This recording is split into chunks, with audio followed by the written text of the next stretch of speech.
Hello students. आज हम बहुत दिनों बाद में मैं आप लोगों के सामने आई हूँ कोरोना की वजह से। पिछले टर्म पर मैंने आपको जो लास्ट वीडियो भेजा था वो था सेल इम्यूनिटी का। लास्ट टॉपिक हमारा इम्यूनोलॉजी का बचा हुआ था, ह्यूमरल इम्यूनिटी। ह्यूमरल इम्यूनिटी में मेनली एंटीबॉडीज़ जो हैं वो पार्टिसिपेट करती हैं। ये एंटीबॉडीज़ जो हैं वो एक्स्ट्रा सेल्यूलर फ्लूइड के अंदर, ब्लड के अंदर, प्लाज्मा के अंदर, लिम्फ और म्यूकस सीक्रेशन में प्रेजेंट रहती हैं। ठीक है, लेकिन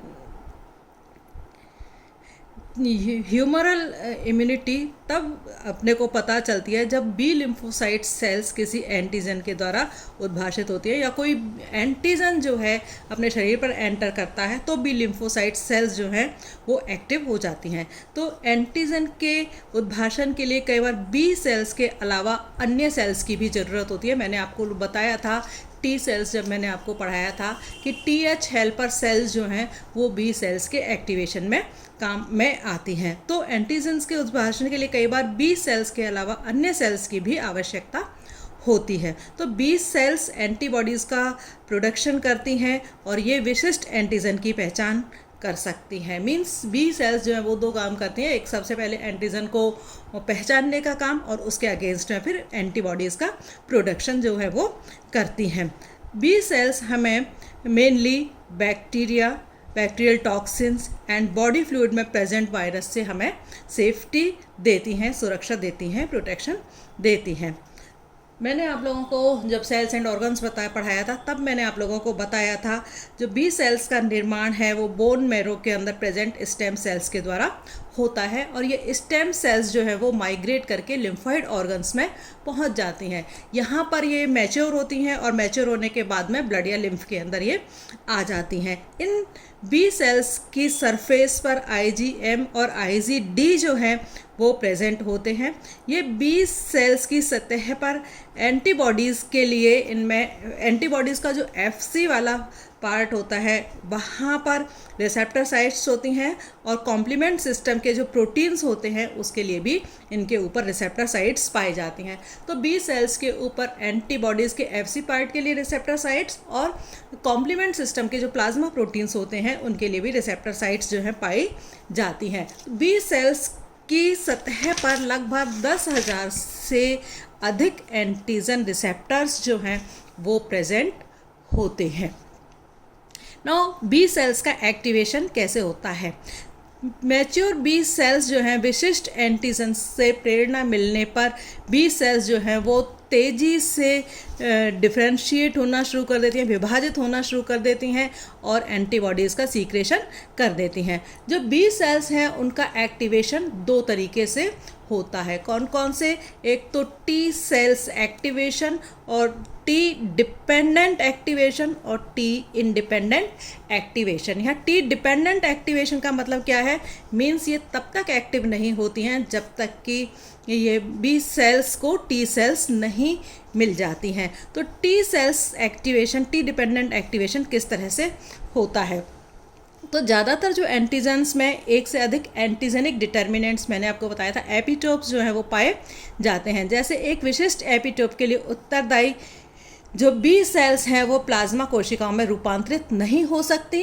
कब तक? जब तक कि उनको टीएच सेल्स का सहयोग ना मिले। मींस बी सेल्स के एक्टिव होने के लिए टीएच सेल्स का होना ज़रूरी होता है। तो बी सेल्स का एपिटोप के साथ बंधन आवश्यक होता है, लेकिन इस बाइंडिंग में जो बी सेल्स होती हैं उनका एक्टिवेशन, प्रोलिफरेशन और डिफ्रेंशिएशन जो है वो नहीं हो पाता है। वे एंटीजन्स जो टीएच कोशिका की सहायता से प्रोसेस्ड होते हैं उन्हें हम टी डिपेंडेंट एंटीजन्स कहते हैं। मींस ऐसे एंटीजन्स जो टीएच हेल्पर सेल्स की सहायता से प्रोसेस्ड हों उन्हें हम टीएच डिपेंडेंट एक्टिवेशन एंटीजन्स कहते हैं। तो टी डिपेंडेंट एक्टिवेशन में 3 प्रकार की सेल्स हमें ज़रूरत होती है। एक तो APC cells, antigen presenting cells, macrophage जैसे TH cells, T helper cells और बी सेल्स। ये 3 चीज़ें जब हमें एक साथ मिलती हैं तो बी सेल्स जो है बी डिपेंडेंट एक्टिवेशन में एक्टिव होती है। तो ये किस तरह से काम करती हैं? साथ में जब ये तीनों सेल्स मिलती हैं तो जब एंटीजन प्रेजेंट होता है तो ये बी सेल्स जो हैं एक्टिव होती हैं। तो ये बी सेल्स एक्टिव होकर के किस तरह से काम करती है, बी सेल्स किस तरह से एक्टिव होती है। नाउ सबसे पहले बी सेल्स के एक्टिव होने के लिए क्या होता है कि जो मैक्रोफेजेस सेल्स हैं वो अपने स्वयं के एमएचसी जो होता है, एमएचसी कॉम्प्लेक्स और एंटीजन्स को वो एक्सप्रेस करती हैं और टीएच सेल्स से एक्टिवेट करती हैं। मैंने आपको मैक्रोफेज सेल्स जब पढ़ाया था तो मैंने आपको बताया था मैक्रोफेज सेल्स के ऊपर जो है एमएचसी मॉलिक्यूल्स पाए जाते हैं, एमएचसी कॉम्प्लेक्स पाया जाता है। तो ये एमएचसी कॉम्प्लेक्स दो तरह के मैंने आपको बताए थे, एमएचसी फर्स्ट और एमएचसी सेकंड, और ये अपने जो एंटीजन्स होते हैं उनको एक्सप्रेस करती हैं। तो ये मैक्रोफेज सेल्स के जो एमएचसी कॉम्प्लेक्स है ये टीएच कोशिका से रिएक्शन करते हैं, क्रिया करते हैं, और मैक्रोफेज कोशिका से इंटरल्यूकिन फर्स्ट का सीक्रेशन होता है। मींस जो एक मैक्रोफेज सेल है ये एंटीजन प्रेजेंटिंग सेल्स है जिसको कि हम मैक्रोफेज सेल कहते हैं। मैक्रोफेज सेल्स के पास ह्यूमन ल्यूकोसाइट एसोसिएटेड एंटीजन्स जिसको हम एमएचसी भी बोलते हैं वो इसके ऊपर पाया जाता है। दूसरा टी सेल रिसेप्टर्स जो हैं वो इसके ऊपर पाए जाते हैं, और ये मैक्रोफेज सेल जो है वो इंटरल्यूकिन फर्स्ट का सीक्रेशन करता है। और ये इंटरल्यूकिन फर्स्ट जो सीक्रेशन होता है ये हाइपोथैलेमस सेल्स को भी को एक्टिव करने का भी काम करता है, जिससे कि बॉडी का टेम्परेचर इंक्रीज हो जाता है, और साथ ही बॉडीज़ के अंदर टी सेल्स को एक्टिवेट करने का काम भी इसके द्वारा होता है। तो ये एमएचसी सेल्स जो हैं वो बी सेल्स को एक्टिवेट करने का काम ये करती हैं। ठीक है, तो जो मैक्रोफेज सेल्स है सबसे पहले एमएचसी वो टीएच सेल से क्रिया करती है। मैक्रोफेज जो है वो इंटरल्यूकिन फर्स्ट जो हार्मोन होता है उसको सीक्रेट करने का काम करती है। इंटरल्यूकिन फर्स्ट से जो टी सेल्स हैं वो एक्टिव होती हैं, जिससे टी सेल्स डिवीजन होना शुरू करती हैं, और ये जो टी सेल्स हैं वो इंटरल्यूकिन सेकेंड छोड़ती हैं। ये जो टी सेल्स है वो कौन सा सीक्रेशन छोड़ती है, इंटरल्यूकिन सेकेंड रिलीज करती है, जबकि जो मैक्रोफेज सेल है वो इंटरल्यूकिन फर्स्ट रिलीज करती है। मैक्रोफेज सेल का दो काम हो गया, एक तो टी सेल्स को एक्टिवेट करने का, और दूसरा जो है वो हाइपोथैलेमस को एक्टिवेट करने का ये काम करती है। जब टी सेल्स एक्टिवेट हो जाती हैं तो ये टी सेल्स जो है वो इंटरल्यूकिन सेकेंड का सीक्रेशन करती हैं। जब इंटरल्यूकिन सेकेंड जो है वो टीएच सेल्स की कोशिकाओं को प्रेरित करता है इंटरल्यूकिन सेकेंड, और जिससे टीएच सेल्स जो है वो डिवाइड होना शुरू होती हैं और मल्टीप्लाई होना शुरू हो जाती हैं। तो टीएच सेल्स से एक ब्लड सेल ग्रोथ फैक्टर नामक लिम्फोकाइन सीक्रेट होता है जो कि बी सेल्स के मल्टीप्लिकेशन में काम करता है, जो बी सेल्स के मल्टीप्लिकेशन को प्रेरित करने का काम करता है। जब बहुत सारी बी सेल्स हो जाती हैं तो बी सेल्स जो है जो तो फिर तब टीएच सेल्स जो हैं बीसीडीएफ ब्लड सेल डिफरेंशिएशन फैक्टर को रिलीज़ करता है, और ये सेल्स जो है जो बी सेल्स का जो रेप्लिकेशन हो रहा है उसको रोक देता है, और उसके बाद में ये बी सेल्स जो हैं जब रेप्लिकेशन रुक जाता है उसके बाद में ये बी सेल्स जो हैं वो प्लाज्मा सेल्स में डिफरेंशिएट होना शुरू हो जाती हैं। तो जो टीएच सेल्स हैं वो दो तरह के लिम्फोकाइंस जो हैं वो छोड़ते हैं, एक तो बीसीजीएफ जो कि टी बी सेल्स के मल्टीप्लिकेशन में और में काम में आता है, जबकि बीसीडीएफ जो है वो डिफरेंशिएशन में काम आता है, और कुछ समय के बाद में ये इनके रेप्लिकेशन को रोकने का काम भी करता है। रेप्लिकेशन रुक जाता है तो इनसे प्लाज्मा सेल्स का निर्माण होता है। ये प्लाज्मा सेल्स एंटीबॉडीज़ का सीक्रेशन करती हैं, और ये एंटीबॉडीज़ इस समय जब बी सेल्स पर आईजीएम जो रिसेप्टर के द्वारा एंटीजन्स की पहचान करते हैं, और ये शीघ्र ही प्रेरित होकर के प्लाज्मा सेल्स में डिवाइड हो जाती हैं। ये प्लाज्मा सेल्स ही हैं जो कि एंटीबॉडीज़ का सीक्रेशन करती हैं। तो ये सभी एंटीबॉडीज़ जिसमें कि आईजीई का निर्माण होता है, ये सब किसके द्वारा होता है, टी सेल एक्टिवेशन के द्वारा आईजीजी, आईजीए, आईजीई का निर्माण होता है। तो इस तरह से एक टी सेल एक्टिवेट हो करके प्लाज्मा सेल्स का निर्माण करती है, और ये प्लाज्मा सेल्स जो है आईजीजी, आईजीए और आईजीई जो एंटीबॉडीज़ होती हैं उनका सीक्रेशन करती हैं। तो ये डायग्राम में आप लोगों को पता चल रहा है मैक्रोफेज सेल है। ये जो मैक्रोफेज सेल्स है उससे MHC सेकेंड जुड़ा हुआ है और उससे ही रिसेप्टर ये जो है एंटीजन जुड़ा हुआ है। ये MHC सेकेंड एंटीजन जो है TH सेल्स को एक्टिवेट करने का काम करता है। ये जो TH सेल्स जो हैं वो इंटरल्यूकिन सेकेंड रिलीज करती हैं। ये इंटरल्यूकिन सेकेंड की वजह से जो B सेल्स हैं वो एक्टिव होकर के डिवीज़न करना शुरू कर देती हैं और क्लोन सेल्स का निर्माण करती हैं। तो ये इंटरल्यूकिन फर्स्ट जो है वो एक्टिव होकर के ये हाइपोथैलेमस सेल्स को भी एक्टिव करता है, ये जिससे कि बॉडी का टेम्परेचर बढ़ जाता है और ये इंक्रीज़ होकर के ये T सेल्स की संख्या में वृद्धि करती हैं। BCGF जो है वो मल्टीप्लिकेशन का काम करता है और BCDF जो है वो BCDF डिफ्रेंशिएशन का काम करता है और प्लाज्मा सेल्स को बनाने का काम BCDF जो है वो प्लाज्मा सेल्स को बनाने का काम ये करता है। ठीक है, ये अभी मैंने आपको बताया कि B cells T dependent activation. अब मैं आप लोगों को बता रही हूँ T इंडिपेंडेंट एक्टिवेशन क्या होता है। तो T इंडिपेंडेंट एक्टिवेशन में जो T4 सेल्स होती हैं उनकी ज़रूरत मीन्स T हेल्पर सेल्स जो होती हैं उनकी आवश्यकता नहीं होती है।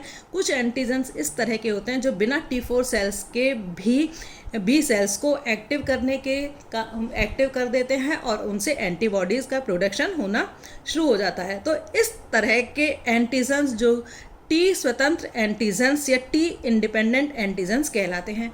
मीन्स ऐसे एंटीजन्स जिनमें TH हेल्पर सेल्स की सहायता की ज़रूरत नहीं होती है, बिना TH हेल्पर सेल्स के ही एक्टिव हो जाते हैं, उनको T इंडिपेंडेंट एंटीजन्स कहते हैं। तो T एंटीजन्स इंडिपेंडेंट एंटीजन्स जो हैं वो कैसे होते हैं, पॉलीमेरिक नेचर के होते हैं जिनमें पॉलीसेकेराइड्स एंड प्रोटीन की रिपीटेटिव यूनिट्स जो हैं वो इनके अंदर पाई जाती हैं और इस एंटीजन के प्रेरण के द्वारा IgM का निर्माण होता है। यहाँ पर IgG का जो प्रोडक्शन है वो काफ़ी कम मात्रा में होता है।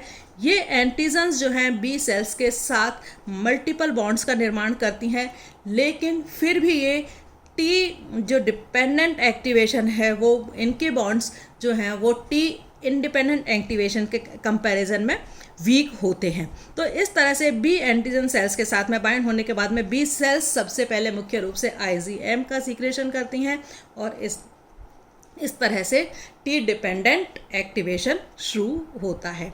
ठीक है, तो अभी मैंने आपको बताया कि ह्यूमरल इम्यूनिटी जो है वो कैसे होती है। ठीक है, नाउ अब मैं आप लोगों को बता रही हूँ इम्यूनोलॉजिकल मेमोरी। इम्यूनोलॉजिकल मेमोरी में जो इम्यूनोलॉजिकल जो इम्यूनिटी जो है वो इसकी जो एंटीबॉडी टाइटर हैं के द्वारा प्रतिबिंबित होती है। मींस सीरम में उपस्थित एंटीबॉडीज़ की मात्रा बताती है कि वो कितनी एक्टिव है। तो किसी व्यक्ति में एंटीजन के जो प्रारंभिक संपर्क के पश्चात इसके सीरम में कुछ दिनों तक एंटीबॉडीज़ जो है वो दिखाई नहीं देती हैं और धीरे धीरे मंद गति से पहले फिर इनमें एंटीबॉडीज़ टिटर में वृद्धि होती है। एंटीबॉडी टिटर्स मीन्स एंटीबॉडीज़ की संख्या में वृद्धि होना। सबसे पहले IgM प्रोड्यूस होती है और उसके बाद में IgA का निर्माण होता है और अंत में एंटीबॉडी टिटर में धीरे धीरे फिर कमी आती चली जाती है। ये सभी लक्षण किसी एंटीजन के पहली बार संपर्क में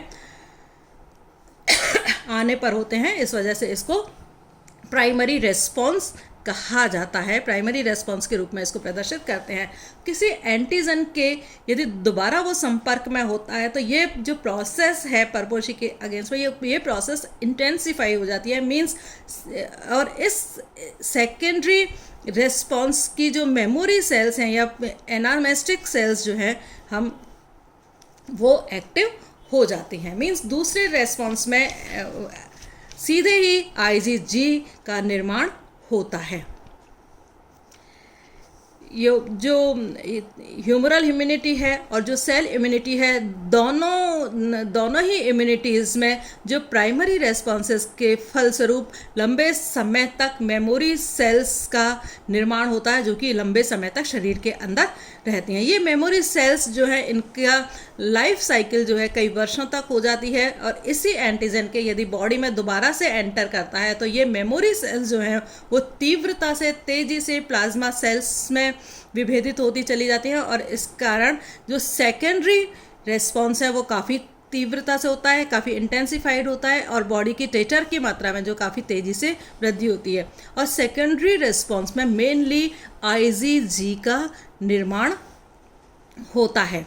तो सेल्स जो हैं, सेल मीडिएटेड इम्यूनिटी हो चाहे सेल इम्यूनेटेड इम्यूनिटी जो है वो सेल्फ और नॉन सेल्फ एंटीजन्स की पहचान कर सकती हैं, और ये जो कुछ जो परिपक्व टी सेल्स हैं वो परिपोषी के एंटीजन्स की स्मृति रखती हैं। तो आज हम ये चैप्टर जो है यहीं ख़त्म होता है, और इम्यूनिटी भी यहीं पर ही, इम्यूनोलॉजी वाला पार्ट भी ख़त्म होता है। Thank you.